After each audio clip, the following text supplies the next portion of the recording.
அனைவருக்கும் வணக்கம். இந்த பதிவில் நாம் ஒரு அற்புதமான மூலிகை கீரையை பற்றி தாங்க பார்க்க போகிறோம். அது என்ன கீரைனா வெந்தயக்கீரை. வெந்தயக்கீரை சாப்பிடுவதால் உடலில் ஏற்படும் நன்மைகளை பற்றி தாங்க தெரிஞ்சுக்க போகிறோம். வெந்தயக்கீரையில் வைட்டமின்களும் தாது உப்புகளும் அதிக அளவில் இருக்கின்றன. வெந்தயக்கீரையை பல முறைகளில் நாம் சமைத்து உண்ண முடியுங்க. வெந்தயக்கீரை ஜீரண சக்தியை செம்மைப்படுத்துகிறது. சொறி சிரங்கு இதனை நீக்குதுங்க. பார்வை கோளாறுகளையும் சரி செய்கின்றது.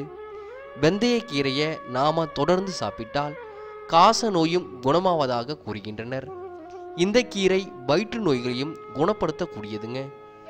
வெந்தயக்கீரையை வேக வைத்து அதனுடன் தேன் கலந்து கடைந்து உண்டால் மலம் சுத்திகரிக்கும், உடல் சுத்தமாகும், குடல் புண்களும் குணமாகும். மலம் கழிக்கும்போது ஏற்படும் உளைச்சலையும் எரிச்சலையும் அது சரிப்படுத்துதுங்க. வெந்தயக்கீரையை வெண்ணெயிட்டு வதக்கி உண்டால் பித்த கிருகிருப்பு, தலை சுற்றல், வயிற்று உப்புசம், பசியின்மை, ருசியின்மை ஆகியவை குணமாகும். உட்சூடும் வறண்டு இருமலும் கட்டுப்படுங்க.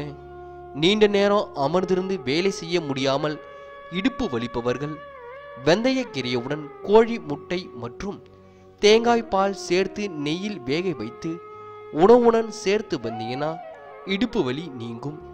வெந்தயக்கீரை ஒரு சிறந்த பத்திய உணவாகும். இதை அரைத்து நெய் சேர்த்து சாதத்துடன் பிசைந்து சாப்பிட்டால் தொண்டைப்புண், வாய்ப்புண் ஆகியவை குணமாகுங்க. இந்த கீரையை நீங்கள் தொடர்ந்து 40 நாளைக்கு சாப்பிட்டு வந்தீங்கன்னா நீரிழிவு கட்டுப்படும். எனவே நீரிழிவு உள்ளவர்கள் வெந்தயக்கீரையை தொடர்ந்து சாப்பிடுவது மிகவும் நல்லதுங்க. இதனால் நீரிழிவு ஓரளவு கட்டுப்பட்டு நிற்கும். நண்பர்களே, இது போன்ற ஆரோக்கியமான தகவல்களை உடனுக்குடன் தெரிந்து கொள்ள ப்ளீஸ் சப்ஸ்கிரைப் நம்ம சேனல்.